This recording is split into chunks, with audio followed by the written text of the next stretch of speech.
Professor, I know how to convert whole numbers to heptadecinal, but what about decimal point numbers like 25? Excellent question, Benny. Today we'll learn decimal point to hexadecimal conversion. A decimal point number has two parts, the integer part and the fractional part. For 20 fractionals in the points to 5. So we solve them separately. Exactly, Benny. Let's see how. First, convert the integer part using repeated division by 16. 26 divided by 16 gives remainder 10, and 10 becomes a. So 26 becomes 1a in heptadecinal. That's interesting. Now comes the fractional part. For fractions, we use repeated multiplication by 16. Multiply by 16 instead of divide? Exactly.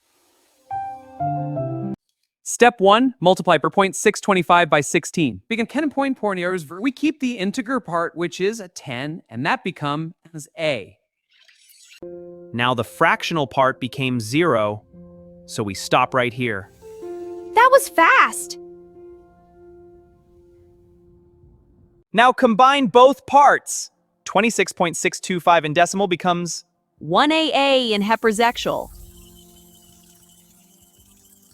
So decimal point numbers can become heptadecinal too. yes. Divide by 16 for the integer part and multiply by 16 for the fraction part.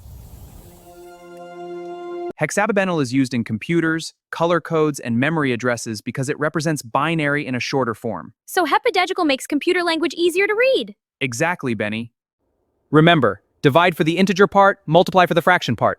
Now heptadecimal conversion feels super easy. See you in the next lesson!